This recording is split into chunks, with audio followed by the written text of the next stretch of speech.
Yeah, let's go. Oh, by the way, I wanted to actually like read the runes today and see. Yes, Is that okay? that's absolutely perfect. Okay. This is Yeah. like the first time I've ever read the runes on a podcast, so Oh, hopefully it goes well. I've only been learning them for like I don't know a year or so, but I bang on and on about traditions and ancestral stuff, so I I figured that I better walk my talk. oh yeah. Well, it's like how did Morpheus put it to Neo?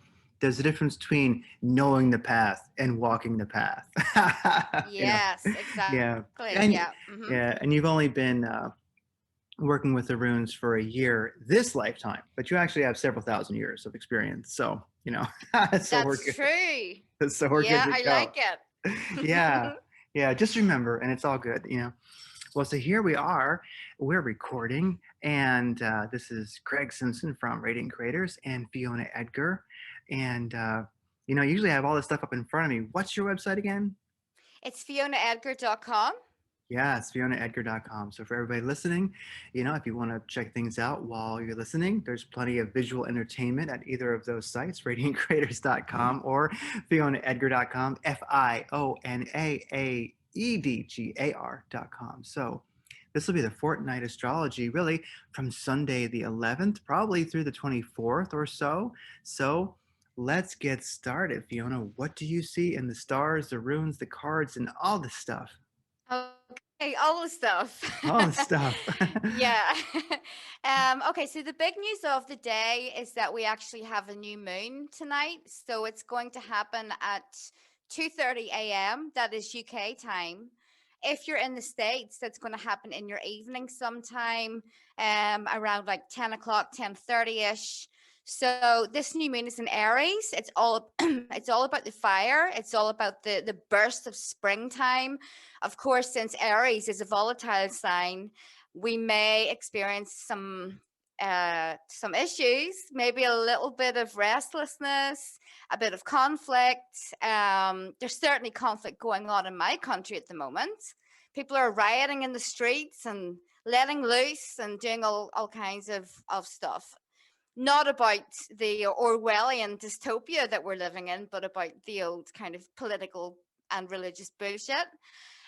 So actually, this new moon is very well aspected. It's making a beautiful sextile to Jupiter, increasing good feelings. It's also conjunct Venus. It could be the start of a new love story. It could be a breath of fresh springtime air in an existing relationship, or it could just be that you're feeling good. Your physical body is healing because Aries is connected to that. Your energy levels, your ability to get stuff done during the day. So, if you've been having some health issues lately, you may experience a boost in that area. You may be feeling better. Of course, it will all depend on the personal transits that you have in your chart because those are going to overshadow these transits that I'm talking about. So let's see. Also tonight, at 3 a.m. UK time, Venus in square to Pluto. So we will be feeling that. Venus is the goddess of love. Pluto is that big daddy from the underworld. When these two clash, any relationships may become a little intense, a bit obsessive. Maybe it's time to take some space, do your own thing. Or on the plus side, if you're into any kind of artwork, making movies, being creative, it's very good for that. It's good for that kind of dark art that us Plutonians love. On the 13th, the sun is in sextile to Mars. This is a good aspect for your physical body, your energy levels, your sex life. You'll be feeling motivated, feeling like getting stuff done. On the 14th, Venus enters Taurus. So, this is when our love lives become more stable. Taurus likes longevity, it likes commitment, and things will calm down a little. Venus in Aries is always a bit spicy, very up and down, like a cat and mouse game. So, when she moves into Taurus, she kind of likes to get comfy and settle down a little. On the 15th, The sun is in sextile to Jupiter. This is a very good aspect. It's considered to be quite lucky. Maybe you want to play the lotto that day, but overall, we will be feeling good. We'll be feeling happy, looking to the future, maybe seeing something good for once, seeing the bigger picture here, what's really going on. Is it all doom and gloom, or is there actually some kind of very high spiritual meaning behind it all? The following day, on the 16th, the sun is in square to Pluto. You may have issues with people that are in power over you, like your boss. It could be the government, also the men in your life. It could be a father, your husband, your boyfriend, whoever. So just a little bit of an ego clash there, nothing much to worry about. It's a brief transit. So the following day, on the 17th, Mars is in trine to Jupiter. Again, this is very energetic. Physical exercise is going to be good. Your sex life, you'll be feeling motivated to reach your goals. On the same day, actually, there are a number of aspects on the 17th. So we've got Mercury sextile Jupiter, Mercury sextile Mars, Mercury sextile Pluto, and Mars trine Jupiter all on the same day. What is this good for? If you make a podcast, make one on the 17th. It's going to be very well received. This is a brilliant day for communication, for travel. Maybe you can't travel on that day. Local travel, go for a walk, go for a drive, do something fun. uh, Communication with your relationship is going to be good on this day, and if you have any work to get done, you're going to do that. So overall, very positive day, probably one of the best days of the fortnight, so put that in your calendar. On the 19th, the sun is conjunct Mercury. So this is actually considered combust Mercury. Mercury is in Taurus, and then on that day, the sun enters Taurus. So this is Taurus season. What is that like? We like to eat. We like to have sex. We like sensual pleasures. That's what Taurus likes. It likes money in the bank. Maybe you get a business idea. Maybe you want to start earning more money, saving. All of those things are favored. But on that day, on the 19th, the sun is considered to be scorching Mercury. So Mercury is the planet of communication. It's like a mini Mercury retrograde effect. It's only for one day. Maybe you'll feel it the next day for a little bit, nothing to worry about. But just be careful about what you say on those days, because just that will be a little bit wonky. So there aren't any more aspects until the 23rd of April. Venus, planet of love, she's making a conjunction to Uranus, that rebel, that freedom fighter archetype in the sky. When these two come together, we are seeing some instability within our relationships. So maybe maybe someone needs more freedom. Maybe there's just a bit of an instability there. It is going to be good for injecting some life into your relationship if things have been a bit boring lately. But just don't make any hasty decisions until you think it through, until the 23rd has passed, because you may regret it later. The other possibility with this aspect is that you may start a sudden relationship. However, it's likely to be short lived when Uranus is involved. So think carefully before you enter into something which you may regret later. On the same day, 23rd of April, Mars enters Cancer. So Mars isn't that happy in Cancer because Mars is go, go, go. It's the god of war, it's action, it's a fiery planet. I mean, you can see that it's fiery, it's red. So Cancer is like this watery, sensitive, emotional type of energy. They don't go well together. It may be hard for you to express your anger or your needs. People around you, they're going to be grumpy, they're going to be moody, mood swingy, and it's just going to be a little bit tricky. So just navigate that. Be aware of the fact that people are going to be grumpier than normal. Try not to be passive aggressive. That can be an issue with Mars and Cancer. Just be straightforward. If you don't want to say it, then write it. Write someone a letter. Does anyone even do that anymore? An email, a note, whatever. But express your feelings in a healthy way. On the plus side, for our sex lives, I'm talking about sex a lot in this podcast, but it's because we have a lot of Mars. Mars and Cancer can feel like you're bonding with your partner on a very strong spiritual and physical level. So on the 24th of April, Mercury conjuncts Uranus. This is unexpected news, unexpected conversations, maybe a blast from the past, something that you weren't expecting, something in the mail. So it's kind of unstable energy there. But on the same day, we do have Saturn in trine to the karmic north node. So this means that where we're going in life, we actually have a better idea about that, and we see the hard work involved to reach that destination, whether that is a job, a relationship, or just something else important in your life. You will know what to do. You'll know where you need to go. So on the 25th of April, there are a couple of tricky aspects here. So first of all, Venus is in square to Saturn. That is like a nasty relationship aspect. Relationships are more likely to be challenged on that day, but it's brief. You should only feel that for 1 or 2 days at the most. But on the same day, Mercury is in square to Saturn. So Saturn's all like pessimistic, it's depressing, it's a black cloud, it's a blockage. And you may be on a different page than someone else, which is causing issues in your communication. Just try and save some important conversations for another day. Realize that you may not get the response that you want. If you do initiate a conversation, maybe the person that you care about is distracted, maybe they're busy, maybe you're feeling unloved, and then Mars and Cancer kicks in, so you decide to be passive aggressive, and then it causes like all kinds of trouble. So that's just going to be a tricky day. On the 27th of April, we actually have a full moon, and it's full moon in Scorpio.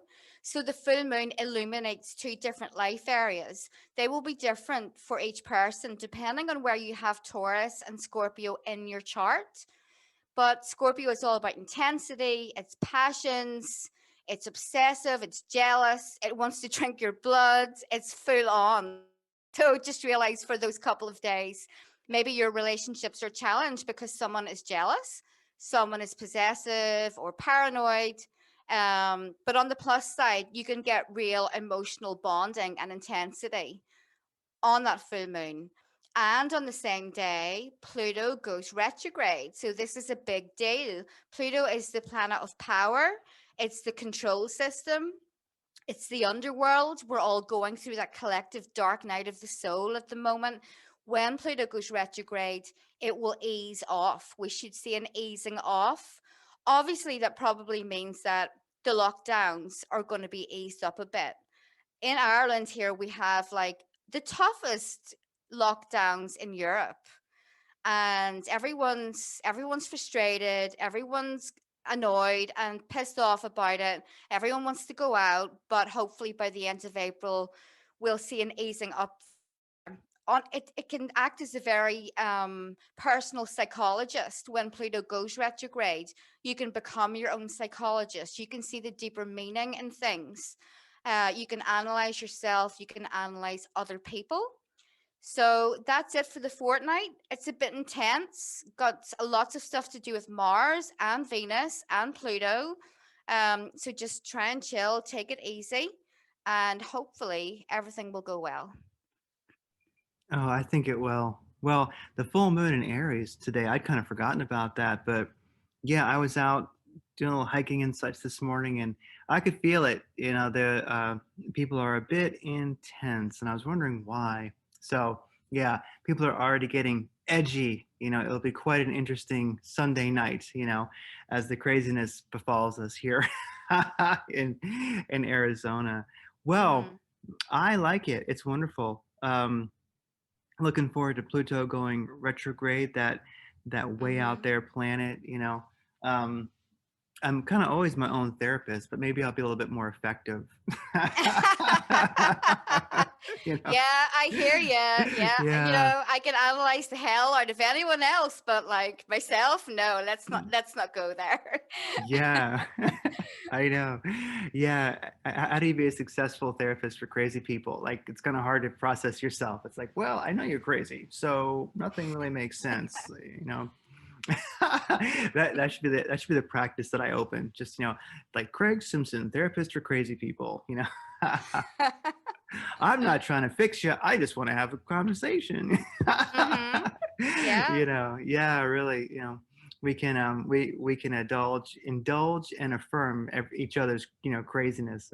It's like you're not alone. At least you know that, right? So well, anyhow.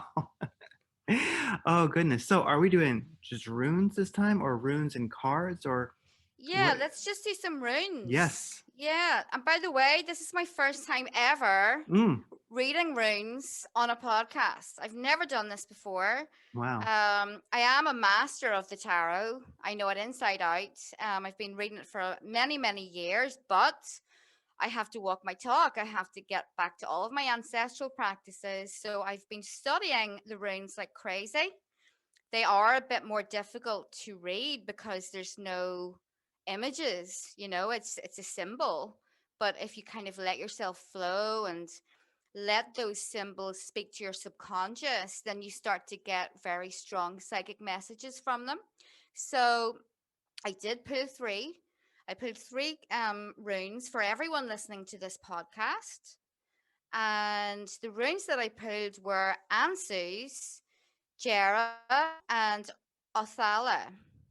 So first of all, Ansus is Odin's rune. It's all about communication from the ancestors, the gods. It's also about the natural order of things.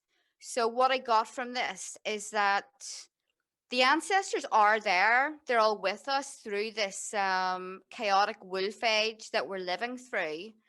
But the feeling that I got is that many people really need to make themselves more open to receiving that guidance. First of all, you need to ask for it, and then you need to listen. So if you're constantly distracting yourself with your phone and, with all of these kind of more mundane problems, then you're not going to hear the wisdom. So if anyone wants to connect with their ancestors, you can make a nice altar, you can put photos of them.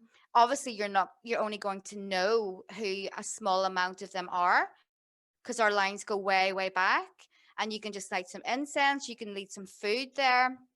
These are all practices that our ancestors would have done, but they've kind of we just don't do that anymore unless you're a pagan. So listen to the communication from your ancestors. Take some time, especially if you're in nature. Get away from the city, get away from the TV. What I did get from this is quite specific. I felt that there is someone that is very worried about their son. That came to me immediately.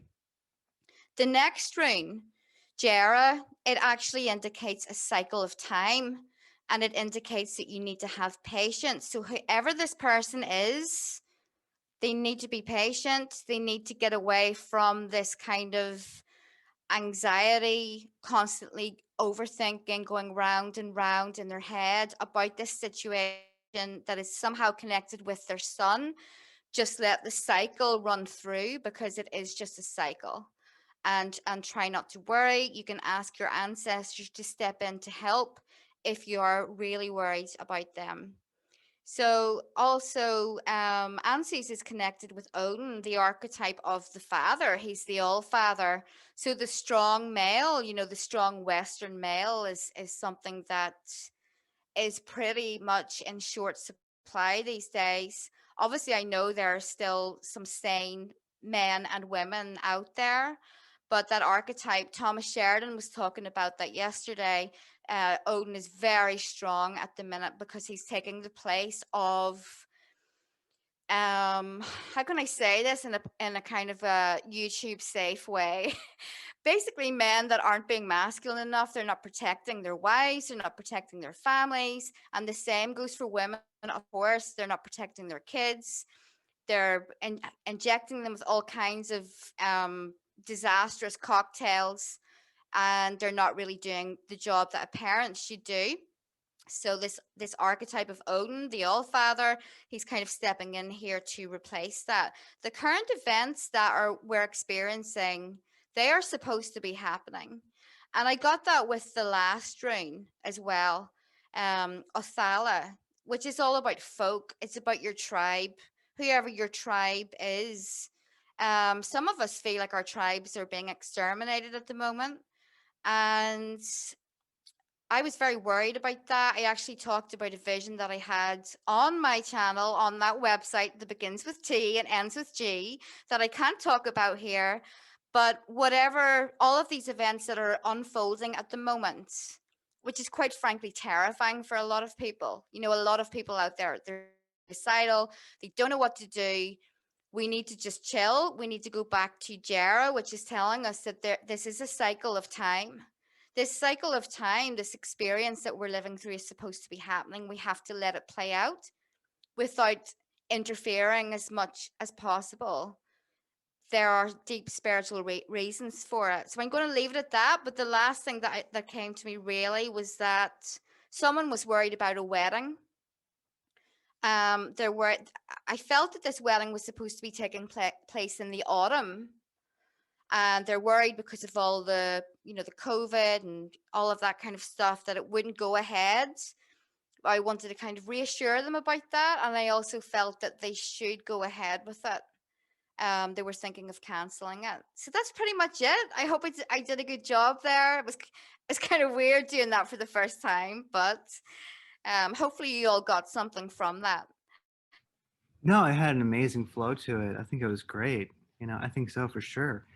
Well, um, for cosmic weather out there, for insights just energetically that are going on. Well, one thing that I am seeing, and of course, we have to be YouTube friendly, of course. Healers right now are working with people that are getting certain medical treatments. Kind of energy healers are running into that, and if you know any energy healers out there, or people who do alternative therapies and such, you might find that they are insanely busy right now fixing certain drastic things that are happening to people because they're anyway, just experimenting with their bodies anyway. So with that said, something that I ran into is an amazing book by Vadim Zelin, and it's a Russian guy, of course, and it's called Reality Transurfing, and it's this big wordy 700-page book, but he talked about pendulums, and they're sort of similar to an egregore, but they're like these living kind of evil forms, these beings that are like the fulcrum of a pendulum, and these pendulums will have different they appear to have different sides. Like you could say, and there's so many that are very, very powerful right now, these very powerful pendulums. Well, the thing is, no matter what side you're on, the demon eats your energy. And Mm-hmm. so, because the demon is where the pendulum swings from. So the thing is, you might be like, well, I think that one group is like, well, soccer balls should only be black and white. That's the way they're supposed to be. And so other people will be like, no, they can be like the team's colors or this and that. And they hate each other. And what they don't realize is you have to look and realize that, no matter what side you're on, all that hatred you're throwing into it, it serves the fulcrum of that pendulum. And that is ultimately an evil form, an evil being that is just eating up all that negativity. So this guy, Vadim Zeland, reality transurfing, his whole notion of the pendulum is just fantastic. And when we post this, I'll post a link or two where people have talked more about it, because the pendulum is really a deep topic that I just got into like the last couple of days, and it really explains how well, something that you started doing that I'm now catching up on. I did not, I was not able to do it ever until recently. I just ignore the news. I've started to ignore the world. Mm-hmm. And everybody tries to news fast now and then, but this time for me, I'm really not trying to do anything. It's just really an authentic change. And you did it first, and I was like, I don't know how she's doing that. That's crazy. But now I'm like, I can't be, no matter which way the pendulum is swinging, whatever your perspective, you're feeding your own demise. You're feeding your own enslavement. We really have to get over um, all of it. So it isn't that I don't care about the world, but we're in this powerful time right now of manifestation. We really can create. We're in a time of endless possibility right now in the midst of all this chaos. Reality's broken up. You can reform it for yourself, how you want it. But I think one of the essential things is not to be riding any of the pendulums, but also, yeah, like I say, I don't know how. I just got to a place. It's authentic. I couldn't have imagined myself there before, but really, I do truly, I'm ignoring the world. I really am, because it's just it's a no-win situation. I just go, I got to do my work. I got to do what I'm here for. And, I have been for, well, too many years, really, of course, like all of us, too many decades, but especially as the world's gotten more crazy, I cannot spend any more of my life energy involved in the news and the world events, no matter how important they may appear to be, how much of a threat they may appear to be, um, just can't do it. So I think it's just kind of stopping the world, turning off the world, and creating your own. Because it's funny. You've been doing it a little bit longer than I have. So how's that been working for you? It's been working really well. I just couldn't take it anymore. I couldn't take the constant negativity, because that's what, it's all sensationalized. Yes, the world is fucked up at the moment, but do we need to know about every fucked up thing that's going on in every country all over the world? No, I don't think so. So I felt that energy in my physical body. I couldn't sleep. I was fried. I had terrible anxiety, and I just thought, do you know what? This is enough. I'm not going to look at it anymore. And I just haven't.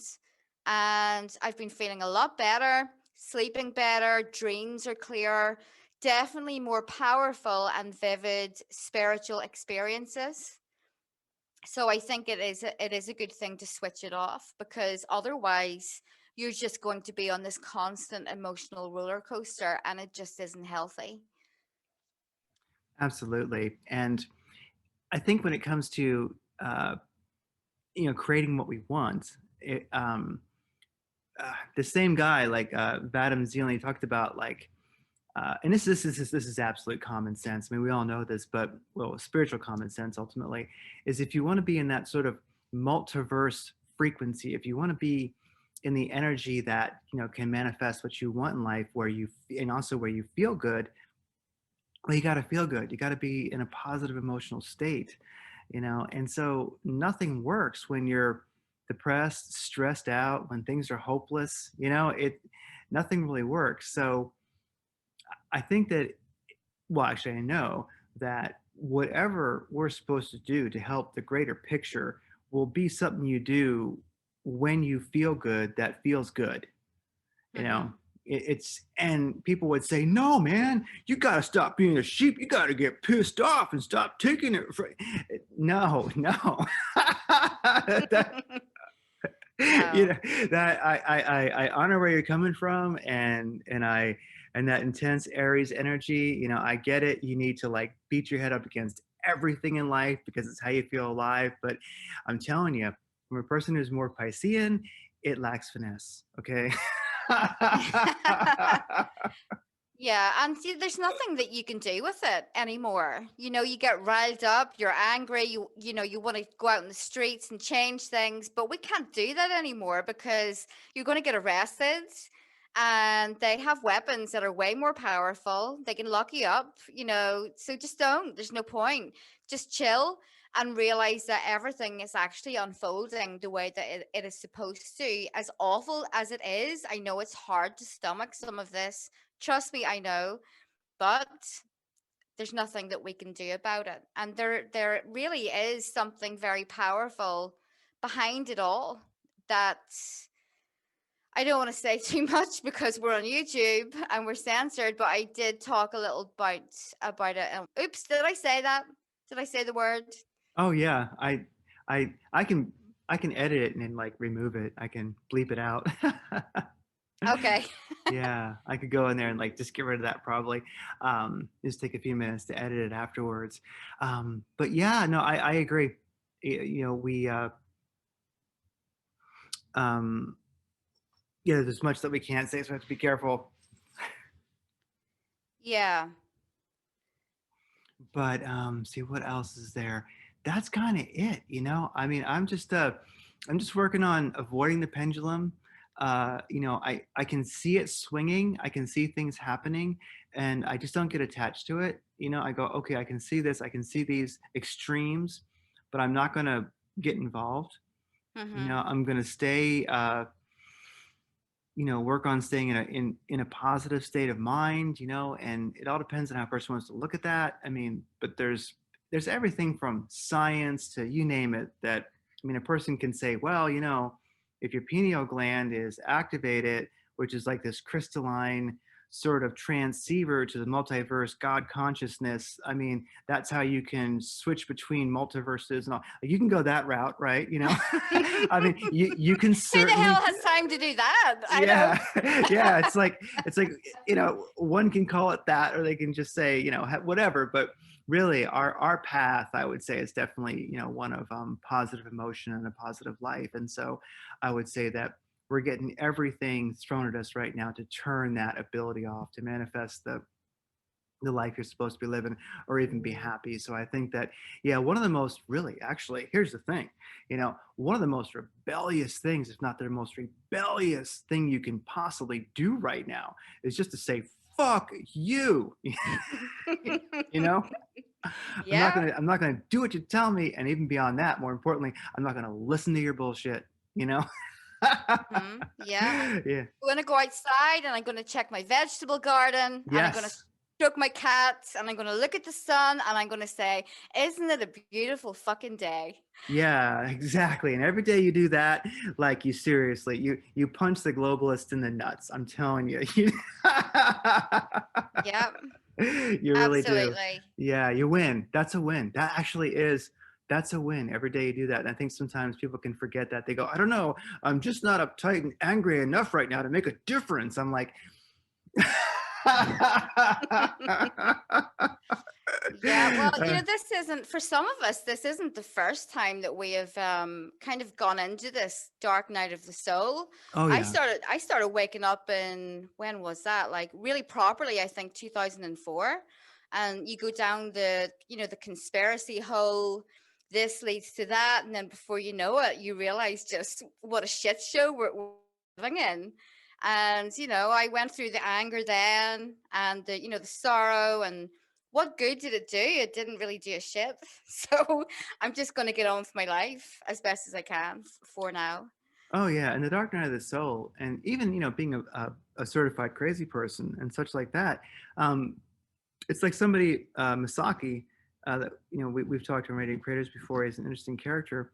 He often says something very wise in that this isn't new. One of the advantages we have is, knowing the world is a mess and going through the dark night of the soul, being different, being an individual, being on this, wisdom path, this whatever path the person is on, this, profound, wisdom getting path, right? Experience of life path, this unique path, which most people in humanity are not doing right now. None of this is new for you. It's like you've already been sad before, depressed, you've already been hopeless, it's almost like the greater world is catching up to where we've been kind of bobbing in and out of for decades. So we have an incredible incredible uh, advantage, because somebody we know will be kind of crying, they'll be sad, they'll be like, ooh, ooh, ooh, ooh. And you'll be like, oh, what's going on? They'll be like, the world's fucked up, and you'd be like, oh, it did just happen. Yeah. It just happened for you, but trust me, it was fucked up when George Washington was president, okay? You know? Yeah, it's been fucked up for the last couple of thousand years. Yeah, and in a way, it's in some ways it's better. Like we don't sacrifice beating hearts to the gods anymore. Okay, I mean, Oh, they're- what, don't we? We don't? actually, it's probably worse, isn't it? Well, there you go. You think it's getting better. It's just more technical now. It's just they've refined that to a whole level of things that we can't speak about here on YouTube because Yeah, we're going to have to do like another podcast on another Yeah, platform so we can speak freely. I yeah, know we spoke exactly. about that before, Yes. but yeah, I think we're really going to have to do that so that we don't have to censor ourselves and like, you know, No, it's very keep it. true. Yeah. Yeah, because censoring, when people censor themselves, it always sounds a little goofy, but it is necessary. And it's something that I am working on is really getting back on schedule. I would say the last few weeks, I have been a happy person. I've been fine, but I've really had to kind of recalibrate what I want to do with the Radiant Creator Show, being a broadcaster, you name it. I mean, I've really been going through that. I wouldn't call it a dark night of the soul, but it's more of like a dark night of what exactly do you want to do? And sometimes when that happens, you just lose your zest for what you're doing until you figure it out again, until you recalibrate it. So I think that we'll probably make that happen because my goal now is to, as I kind of pull my head out of my ass. As I pull towards the light again, I really need to put a renewed vigor that I have found into making shows and such. Yeah, I think it was that Mercury retrograde in Aquarius that we had. Was that February or like the end of January? I can't remember, but that kind of hit you hard, Oh yeah. because you are an Aquarius and like it really kind of affected you that way. But I think it affected all of us on a real deep level because it was suddenly like we were in, 1984. Mm-hmm. And it was like Yeah. even for those even for those of us that are seasoned in Yeah. inverted commas conspiracy theorists, it was still shocking the level of change that happened in such a short space of time. But we just got to adjust to it and realize that we're surfing the Kali Yuga. This was written about like thousands of years ago, so it's all kind of unfolding the way it was supposed to. We just gotta get through this. Yeah, and we definitely are. Well, as our friend Thomas Sheridan says, it's the best education you'll ever get right now. And I did not listen to the podcast. I've actually been listening to a bit less podcasts, even ones that are great. Um I just don't want to know anymore about a lot of things that are going on. But Thomas Sheridan had a great one, and it was called a Tactical Sacredness. And I Yes, didn't listen to it. I may listen to it, but I saw that title and I was like, I want a T-shirt that says Tactical Sacredness on it, because that really, wow, if I was to like leave people with a thought, man, this is a time right now for tactical sacredness. I think so. absolutely. Yeah, that video actually got pulled. I don't watch any podcasts anymore, to be perfectly honest. I don't have the time. And Yeah. when I'm not making my own podcasts, I don't want to be at the computer, I want to be like outside. But I make an exception for Thomas because he's so switched on. And he's just a funny, really nice guy as well. But I did watch it, and he moved it to a site called Odyssey, where people are uploading videos like this as an alternative to YouTube because there's no censorship on there. Oh, okay. Odyssey. I'll have to check that out. I'm always trying to be on. I think right now most people who are creating any kind of content, really, even if it's, I mean, gardening. I mean, seriously, it doesn't matter what it is. You know what I mean? It's like have to really be on a good number of platforms. So it's good. I'll probably add Odyssey to the list of like 11 damn platforms that I already post to whenever I do fucking anything. Yeah, there's so many. There's so Yeah. many. I have a channel on BitChute. That's about the Yes, only one that I use because I think that you mentioned it gets the most traffic. So it if does. if anyone wants to subscribe there, then maybe we'll make an Odyssey account and we will do an uncensored show. Oh, that'd be fun. Yeah, we'll get that. We will do that because I think that that's necessary. If nothing else, just we'll just get online and talk shit for a while, and Yes. you know, Okay. we'll do that. Sounds like a That's plan. that Yes, let's sounds do great. that. All right. Well, is this a good time to wrap it up? I will edit out the mention of that heathen platform that cannot be spoken of in a decent world, and then I will send a link to this to you. Okay. All right. Thanks, Craig. Oh, thank you. And I'm glad we're getting it going. I'm glad we're getting things back online. Hey, everybody, thanks for listening, and we'll see you again in a fortnight. Bye.